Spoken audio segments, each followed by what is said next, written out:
मैं चित्तौड़गढ़ बोल रहा हूं, त्याग और बलिदान का प्रतीक। हां, मैं वही चित्तौड़गढ़ हूं जो कभी मेवाड़ की राजधानी हुआ करता था। मैं मेवाड़ की राजधानी रहा, लेकिन मैं कभी किसी के अधीन नहीं रहा। मेरी मिट्टी के कण कण में शौर्य व बलिदान की खुशबू आती है। मैं शक्ति, भक्ति, त्याग और बलिदान की धरती के रूप में जाना जाता हूं। मैं वही हूं जिसके आंचल में महाराणा प्रताप खेले। मेरा जन्म आज से लगभग 1500 साल पहले मौर्य वंश के शासक चित्रांगण मौर्य ने करवाया था। उस समय में चित्रकूट के नाम से जाना जाता था। उसके बाद राणा कुंभा के काल में चित्तौड़ के नाम से मुझे जाना गया। मैं एशिया महाद्वीप का सबसे बड़ा दुर्ग हूं। मैं पूरे 13 किलोमीटर की परिधि और 700 एकड़ जमीन के ऊपर बसा हुआ हूं। एक समय था जब मेरे अंदर छोटे बड़े करके 113 मंदिर थे, 84 पानी के कुंड बने हुए थे और 8 भव्य महल बने हुए थे। लेकिन जब बाहरी आक्रांताओं ने मुझ पर आक्रमण किया तो मुझे पूरी तरह से तहस महस कर दिया गया। यदि आज मेरी बात की जाए तो मैं देखने में खंडहर ही बचा हूं और मुझे सुनने के लिए एक सुंदर सा इतिहास और खाने में मेरे यहाँ के सीताफल बड़े प्रसिद्ध हैं। 7वीं सदी से लेकर 9वीं सदी तक मेरे ऊपर चंद्रगुप्त मौर्य के वंशजों ने राज किया और उसके बाद सूर्यवंशी राजाओं का राज्य रहा, जिसमें बप्पा रावल, राणा सांगा, राणा रत्न सिंह, महाराणा कुंभा जैसे पराक्रमी राजाओं ने राज किया। इनमें सबसे ज्यादा राणा कुंभा ने सबसे ज्यादा 35 साल राज किया, जिन्होंने कुंभलगढ़ बसाया। मेरे ऊपर मुगलों ने 27 बार आक्रमण किए, जिनमें से 24 आक्रमण राजपूत योद्धाओं ने जीते। आप कभी मुझे निहारने आएंगे तो मेरे किले में जाने के लिए 7 दरवाजे बने हुए हैं, जिनके नाम है पाडल पोल, भैरव पोल, तीसरा हनुमान पोल, गणेश पोल, लक्ष्मण पोल, जोड़न पोल, श्री राम पोल। पारस्परिक कलाकृति के दरवाजे हैं। इनका निर्माण राणा कुंभा ने करवाया था। जो मुख्य दरवाजा है युद्ध के मैदान की तरफ है, जिसको सूरज पोल के नाम से जाना जाता है। जैसे ही आप किले की चढ़ाई पूरी करते हैं तो सामने कुंभा महल दिखाई देगा। यह वही महल है जिसमें महाराणा प्रताप के पिता महाराणा उदय सिंह का जन्म हुआ था और वहीं मां पन्ना धाय ने उदय सिंह की रक्षा के लिए अपने बेटे चंदन का बलिदान दिया था। इस महल में एंटर होते ही अस्तबल दिखाई देता है, जहां राणा कुंभा के साथ घोड़े बंधा करते थे और सामने ही झरोखे बने हुए हैं, जहां से राणा भगवान सूर्य के दर्शन करने के बाद ही अन्न जल ग्रहण करते थे। और जब मौसम खराब होने की वजह से सूरज नहीं निकलता था तो सूर्य के दर्शन के लिए 50 किलो सोने का सूरज बनाया गया था, जिसकी पूजा करके ही अन्न का दाना ग्रहण करते थे। इस महल में 2 भाग बने हुए हैं, जिनको जनाना और मर्दाना के नाम से जाना जाता है, जिसमें जनाना में रानियां रहती थीं और मर्दाना में पुरुष रहा करते थे। इसी महल में एक सुरंग बनी हुई है जो सीधा गौमुख कुंड में जाकर खुलती है, जहां से रानियां जाकर नहा कर आती थीं। कुंभा महल से आगे जौहर स्थल के रूप में एक स्थान दिखाई देता है। मेरे सीने में जौहर के रूप में समाया वह दर्द है जिसे सदियों तक भुलाया नहीं जा सकता।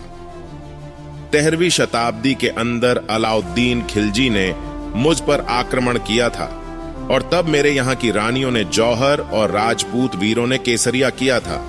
और उस समय मेवाड़ की महारानी पद्मिनी अपनी 16,000 सखियों सहेलियों के साथ में खुद को अग्निकुंड के हवाले कर देती है और मेरी मिट्टी में समा जाती है। उसके बाद में दूसरा जौहर हुआ 1534 के अंदर, जब बहादुर शाह ने आक्रमण किया। उस समय रानी कर्णावती ने 13,000 औरतों के साथ जौहर किया था।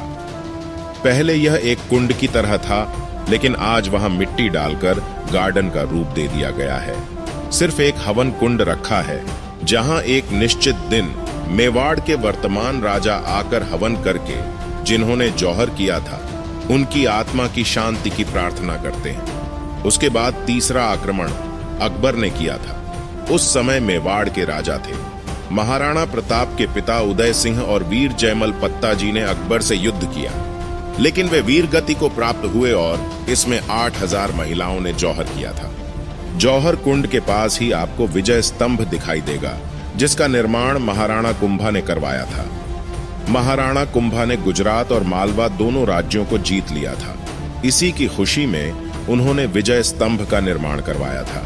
इसको बनने में पूरे 10 साल का समय लगा। उस समय इसको बनाने में 90 लाख का खर्च आया था। 122 फुट इसकी ऊंचाई है। इसके अंदर कुल 157 सीढ़ियां बनी हुई हैं और यह 9 मंजिला है और इसका आकार भोलेनाथ के डमरू समान है। नीचे से 3 मंजिल चौड़ा है, बीच से 5 मंजिल संकरा है और ऊपर से 2 मंजिल फिर से चौड़ा है। मेरे राजस्थान पुलिस के बाएं हाथ पर इसी का सिंबल बना होता है। विजय स्तंभ के आसपास आपको टूटे फूटे खंडहर दिखेंगे। सब मेरे उस समय के मंदिर थे। थोड़ा आगे चलने पर पानी के बीच में आपको एक महल दिखाई देता है जिसको पद्मिनी महल या समर पैलेस के नाम से भी जाना जाता है। गर्मी के समय में 4 महीने रानी पद्मिनी इसी महल में रहती थी।